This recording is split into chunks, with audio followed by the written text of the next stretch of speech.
Good evening ചേട്ടാ. നീയോ? എന്താ ഈ രാത്രിയിൽ? എന്താ വിശേഷം? അത്യാവശ്യമായിട്ടൊരു കാര്യം പറയാനുണ്ട്. ഈ റിവോൾവറിൽ ആരുടെയെങ്കിലും ഫിംഗർ പ്രിന്റ് പതിഞ്ഞിട്ടുണ്ടോന്ന് നോക്കണം.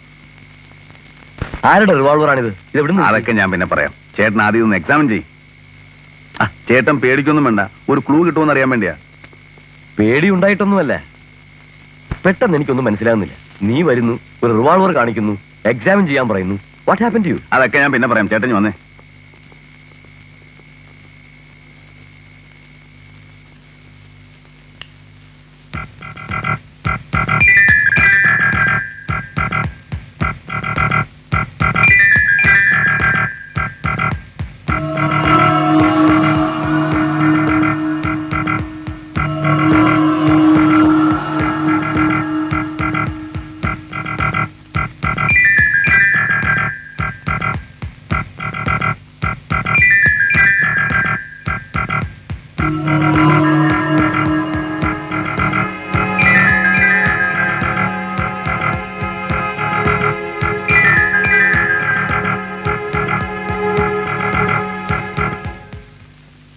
ഇതിൽ പ്രിന്റ് ഉണ്ടല്ലോ.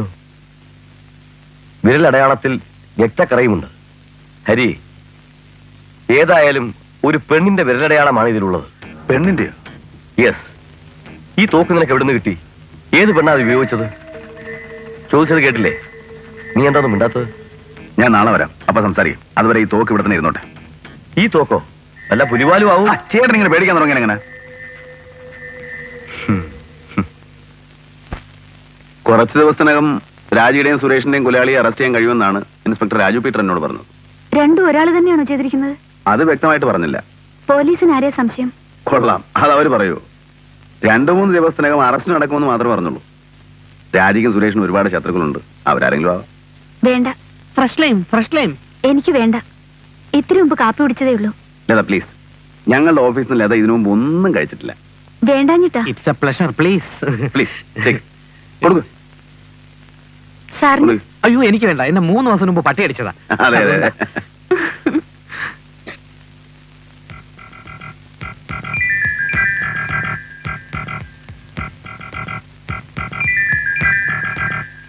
ഭാഗ്യം ഉണ്ടെങ്കിൽ 2-3 ദിവസത്തിനകം എല്ലാം ക്ലിയർ ആവും. അത് കഴിഞ്ഞാൽ പിന്നെ ലതയ്ക്ക് സമാധാനമായിട്ടിരിക്കാം. 2-3 ദിവസത്തിന്റെ ആവശ്യമൊന്നുമില്ല. വിത്തിൻ അവേഴ്സ് കണ്ടുപിടിച്ചിരിക്കും. അതെങ്ങനെ?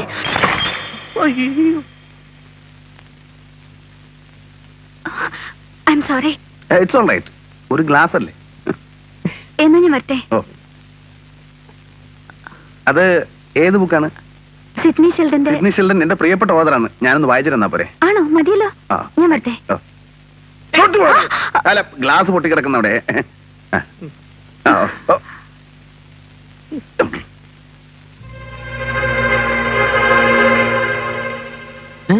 ഇപ്പൊ ഈ ബുക്കിന്മേൽ അവളുടെ വിരലടയാളം പതിഞ്ഞിട്ടുണ്ട്.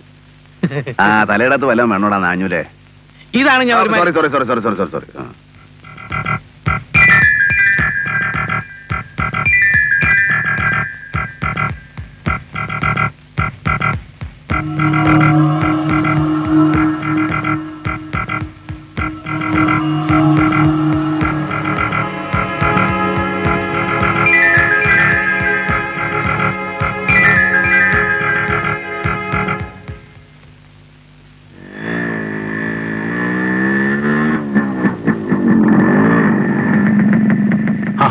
ഹരിയോ?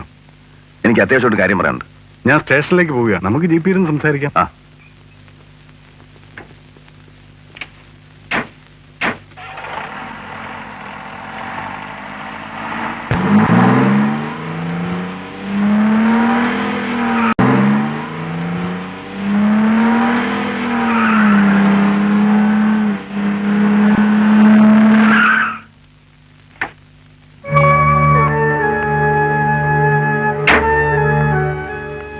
മിസ്റ്റർ ഹരി എവിടെ?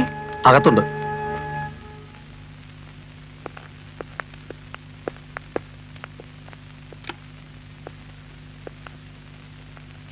മിസ്റ്റർ ഹരിഹരൻ എവിടെ? എന്നോട് എന്തിനാ വരാൻ പറഞ്ഞത്? ഇവരൊക്കെ എന്താ ഇവിടെ? ഞാൻ പറയാം.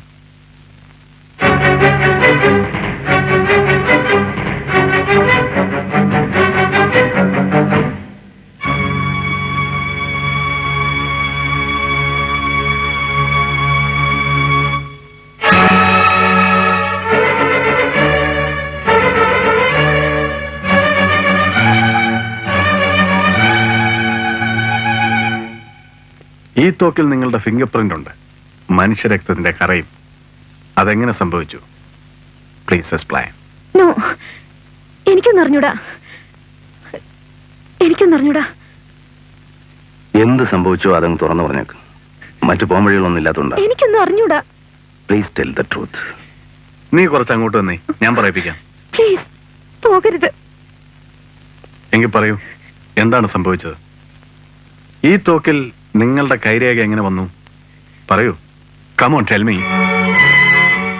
Come on, tell me.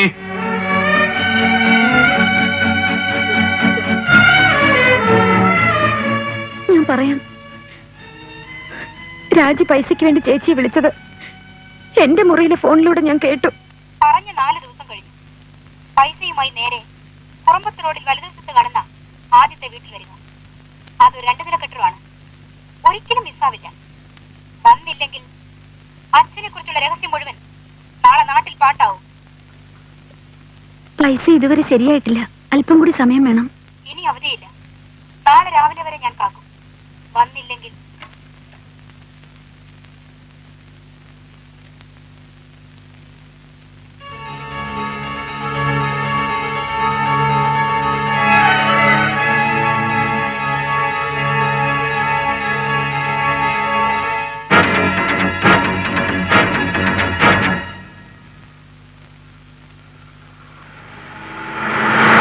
അവളെ അപ്പൊ തന്നെ നേരിട്ട് കാണാൻ ഞാൻ തീരുമാനിച്ചു. എന്റെ അച്ഛനെ കുറിച്ച് എന്ത് രഹസ്യമാണ് അവൾ സൂക്ഷിക്കുന്നതെന്ന് എനിക്കറിയണം.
എന്റെ അച്ഛനെ കുറിച്ച് എന്ത് രഹസ്യമാണ് നീ സൂക്ഷിച്ചിരിക്കുന്നത്? നീ ആരാണ്?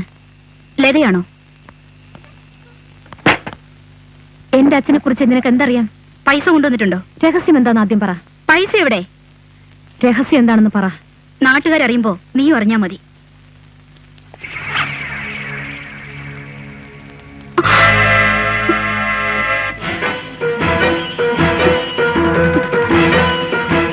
പറയാതെ നിന്നെ ഞാൻ വിടൂല. ഞാൻ ചോദിച്ച പൈസ എവിടെ? ഒറ്റ ചില്ലി കാശ് ഞാൻ തരില്ല. മര്യാദയ്ക്ക് പറഞ്ഞു. എന്റെ അച്ഛനെ കുറിച്ച് നിനക്ക് എന്തറിയാം?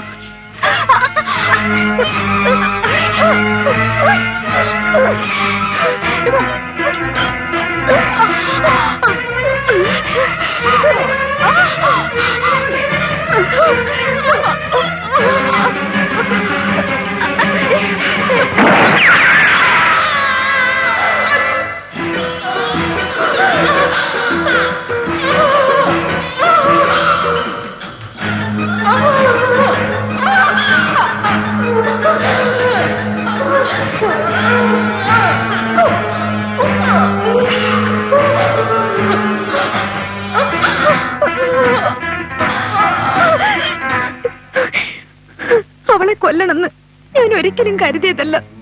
പിടിക്കും വലിക്കും ഇടയിൽ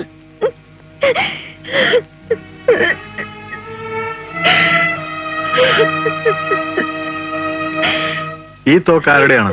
നിങ്ങളുടെ അച്ഛന്റെ ആണോ? അതെ. ഇതിന് ലൈസൻസ് ഉണ്ടോ? എനിക്കറിഞ്ഞൂടാ.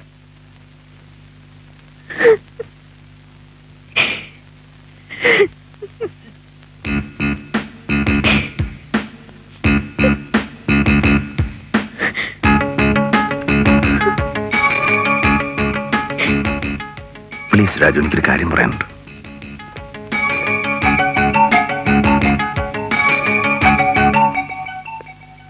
നമുക്ക് സ്റ്റേഷൻ വരെ ഒന്ന് പോകണം. രാജിയുടെ പോസ്റ്റ്മോർട്ടം റിപ്പോർട്ട് എനിക്കൊന്ന് കാണണം. എന്തിനാ? വേണം, എനിക്കൊരു ഡൗട്ട് ക്ലിയർ ചെയ്യണം പ്ലീസ്.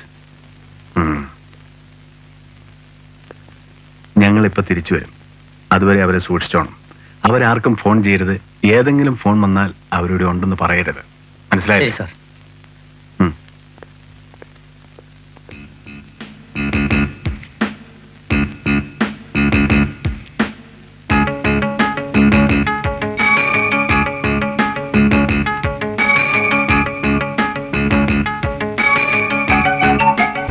ഈ ബുള്ളറ്റ് ചങ്കി തെറിച്ചിട്ടാണല്ലോ രാജി മരിച്ചത്.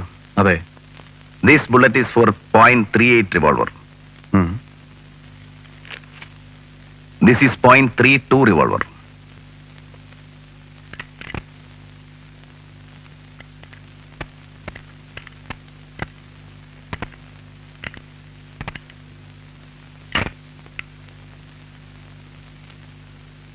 കണ്ടോ, ഈ ബുള്ളറ്റ് ഈ തോക്കി പോവില്ല. അപ്പൊ ഈ തോക്ക് ഉപയോഗിച്ച് രാജിയെ കൊന്നുവന്ന് മാലിന് പറയുന്ന നുണയല്ലേ? അവള് കുറ്റം സമ്മതിച്ചു കഴിഞ്ഞില്ല, പിന്നെന്താ? Don't talk like an idiot. നിനക്കിപ്പോ ഒരു പ്രതിയാണോ ആവശ്യം? ഒരുപക്ഷെ അവൾ 2 തോക്ക് ഉപയോഗിച്ചിരുന്നെങ്കിൽ. 12 തോക്കാണ് അവൾ ഉപയോഗിച്ചത്. ഞാൻ പോലും പറഞ്ഞാൽ കുറച്ച് അങ്ങനെയെങ്കിൽ ഈ .38 ബുള്ളറ്റ് എങ്ങനെ അവളുടെ ബോഡിയിൽ വന്നു? അത് എനിക്ക് അറിഞ്ഞൂടാ, നിനക്കും അറിഞ്ഞൂടാ. So let us wait and see. അപ്പൊ ഞാൻ കൈ കിട്ടിയ പ്രതിയെ വെറുതെ വിടണോ എന്ന് ഞാൻ പറഞ്ഞില്ല. നീ ചാടി കയറി കേസ് ഒന്നും രജിസ്റ്റർ കളയരുത്. എടാ, പ്രതിയെ 24 മണിക്കൂറിനുള്ളിൽ മജിസ്ട്രേറ്റിന് മുമ്പിൽ ഹാജരാക്കണം. നിയമമുണ്ട്. നിയമമൊക്കെ എനിക്കും അറിയാം. 24 മണിക്കൂറല്ല, വേണമെങ്കിൽ 24 ദിവസം ഒരു പ്രതിയെ ഒരു റെക്കോർഡും കൂടാതെ നിങ്ങൾക്ക് ലോക്കപ്പിൽ വെക്കാം. ഒരു നിയമം അതിന് ബാധകമല്ല. ഇതുപോലെ എന്തെങ്കിലും അത്യാവശ്യ കാര്യം വരുമ്പോ പിന്നെ എല്ലാം നിയമത്തിന്റെ പുറത്തുകൂടെ ഓടും. ഒരു കുറ്റവാളിയും രക്ഷപ്പെടണമെന്ന് എനിക്ക് ആഗ്രഹമില്ല സുഹൃത്തെ. അവള് കുറ്റസമ്മതം നടത്തിയെന്നുള്ളത് വാസ്തവം. പക്ഷേ അവള് പറഞ്ഞതിൽ ഇണങ്ങാത്ത പല കണ്ണികളുണ്ട്. ഒന്ന് ഈ ബുള്ളറ്റ്, 2 ഒരു പെണ്ണ് ഒറ്റയ്ക്ക് ആ ഡെഡ് ബോഡി ഇത്രയും ദൂരെ കൊണ്ടുപോയി കത്തിക്കുവോ? ഇനിയിപ്പോ കേസ് നടത്തി അവള് നിരപരാധിയാണെന്ന് തെളിഞ്ഞൊന്നും തന്നെ ഇരിക്കട്ടെ, ഒരു കൊലക്കേസിലെ പ്രതിയായിരുന്നു എന്നുള്ള മാനക്കേട് അവള് വിട്ടുപോകുമോ? ആസ് എ പോലീസ് ഓഫീസർ നിനക്ക് നിന്റെ ഡ്യൂട്ടി ചെയ്യാം. പക്ഷേ ഒരു റിക്വസ്റ്റ് ഉണ്ട്. 24 മണിക്കൂർ സമയം നീ എനിക്ക് തരണം. അതിനുള്ളിൽ ഒരാളെ എനിക്ക് കണ്ടുപിടിക്കാനുണ്ട്. അതുവരെ നീ അവൾക്കെതിരായിട്ട് മൂവ് ചെയ്യരുത്. 24 മണിക്കൂർ കഴിഞ്ഞാൽ നിന്റെ ഇഷ്ടം പോലെ.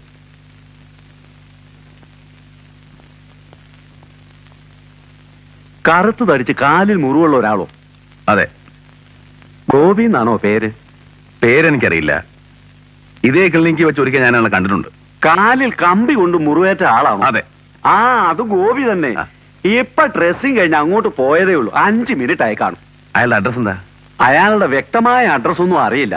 ആ റെയിൽവേ സ്റ്റേഷനടുത്ത് ഏതോ ഒരു കോളനിയിലാണ് താമസമെന്ന് അറിയാം. ഓ,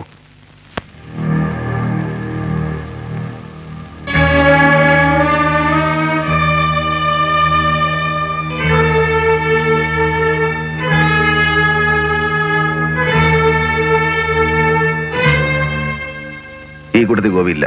R you sure? Yes. Come on. അയ്യോ, എന്റെ കാലേ!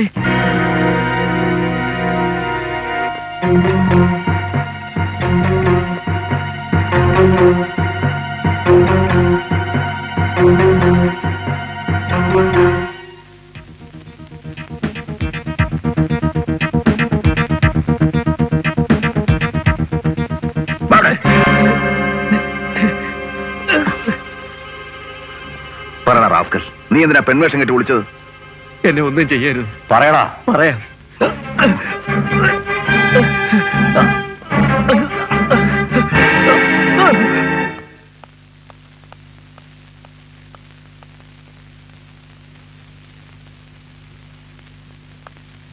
ഈ മാലിന്യം എവിടെ പോയിരിക്കുക? എവിടെ പോവാണെന്ന് അവൾ പറഞ്ഞില്ലേ? അവള് പോകുന്നത് ഞാൻ കണ്ടില്ല.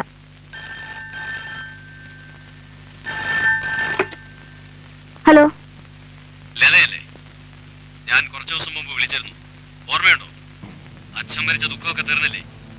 എനിക്ക് അത്യാവശ്യമായി 2 ലക്ഷം രൂപ വേണം. ഡിസ്ട്രിക്ട് കോർട്ടിന്റെ പുറകിലുള്ള പഴയ കെട്ടിടത്തിൽ പണവുമായി ഉടൻ വരണം. നിങ്ങൾ എന്താ പറയുന്നേ? ആരാ നിങ്ങള്? കാശ് ഇല്ലെങ്കിൽ സ്വർണ്ണമായാലും മതി. എന്നെ ചതിക്കാൻ ശ്രമിക്കരുത്. മറ്റാരെങ്കിലും ഇത് അറിയിച്ചാൽ നഷ്ടം സംഭവിക്കുന്നത് നിങ്ങൾക്കായിരിക്കും. രാജയുടെ കൊലപാതകയെ പോലീസ് ഊർജിതമായി തേടിക്കൊണ്ടിരിക്കുകയാണ്. ഒരു തീപ്പൊരിയുടെ ആവശ്യമേ ഉള്ളൂ, അത് ആളിപ്പടരാൻ. ആ തീപ്പൊരിക്കുള്ള വകയൊക്കെ എന്റെ അടുത്തുണ്ടെന്ന് അറിയാമല്ലോ.